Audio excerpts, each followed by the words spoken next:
তুমি আবার মায়ের গায়ে হাত তুলছো? হ্যাঁ, হাত তুলছি, দরকার পড়লে আরো হাত তুলবো। শোন, ভালো করতেছো না, তুমি কিন্তু ভালো করতেছো না চাঁদনি। এর পরিণাম কিন্তু খুবই ভয়াবহ হবে, খুবই ভয়াবহ হবে। ও পরিণাম খারাপ হবে তাই না? তাহলে আমাকে তালাক দিয়ে দাও, তাহলেই তো আমি মা বাবার কাছে বলতে পারি যে ও আমাকে তালাক দিয়ে দিয়েছে। আর আমি যদি কিছু করি বা আমি যে তোমাকে ডিভোর্স লেটার পাঠিয়ে দিই, তখন তো মা বাবা আমাকে বাড়িতে উঠতে দেবো না। এর থেকে ভালো হয় তুমি আমাকে তালাক দিয়ে দাও।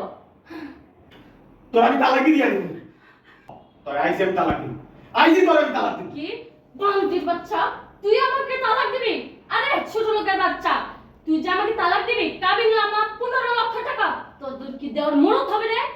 বেশা 15 লাখ টাকা এই ডাইনির মুখে করে মারবে। কি এত বড় সাহস তোর? তুই আমাকে ডালি বলিস?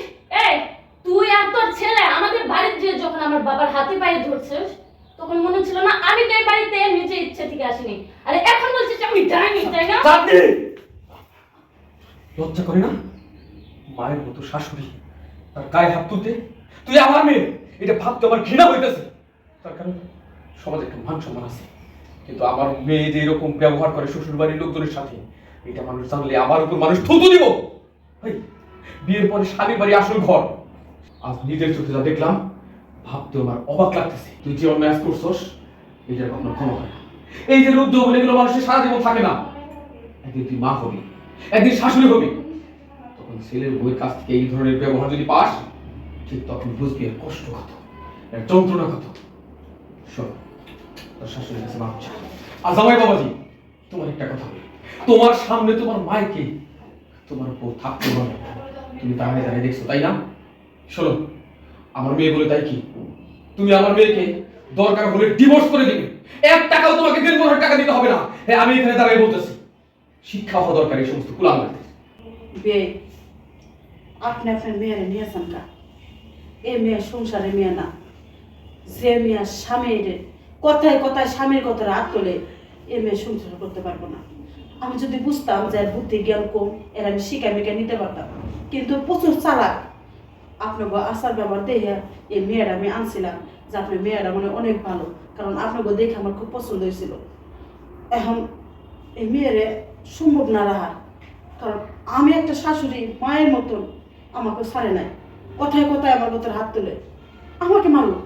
কিন্তু আমার পোলা, আমার একটা মাত্র পোলার পাপটা নাই, কত কষ্ট করে মানুষ করছে, সেই পোলারে কথায় কথায় মারে।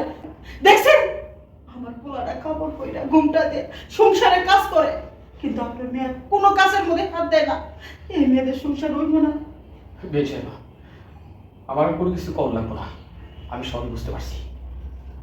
আমি এখন মেয়ে নিয়ে যেতেছি, ওর এই সংসার আর কখনোই পাঠাবো না। তুই মনে রাখিস একটা কথা, আর তুই যা করতেছস, একদিন ঠিক তোর সাথে তাই হবে। সেই দিনের জন্য তৈরি থাকিস। আর সংসার তোর দ্বারা মনে হবে না। চল ওর সাথে। না বাবা, আমি যাব না। মা, আমি জানি আমি অনেক বড় ভুল করে ফেলেছি, এর ফলে কোনোদিনও ক্ষমা হবো না। মা গো, আপনার মেয়ে যদি এরকম ভুল করতো, পারতেন না তাকে মাফ করে দিতে? আমার মাফ করে দেন না।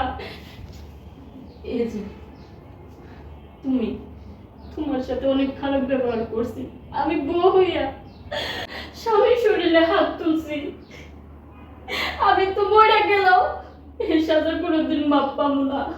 ওগো, তুমি আমার ক্ষমা করে দাও। দেখো, আমি তোমার কথা দিতেছি, মার সাথে আর তোমার সাথে কোনোদিন এরকম করবো না। তুমি আমার ক্ষমা করে দাও। আর কি বলছো? খুব তোমার আর এগুলো করতে হবে না, আজ থেকে আমি বাড়ির সব কাজ করবো। বৌমা, বুঝতে পারছি, আমি তোমার সব কিছুতে বুঝতে পারছি, তুমি ভালো হয়ে গেছো বা তোমার আমি আর একটা সুযোগ দিলাম। তুমি খালি আমার পোলাটারে ভালোবাসবা, সংসারের কাজ নাই করলা, তুমি আমার পোলাটা সেবা যত্ন করবা। বিয়ে আপনি আর কথা বাড়াইয়েন না, আপনি আহেন ওরা একটু কথা কই। চল। দেখো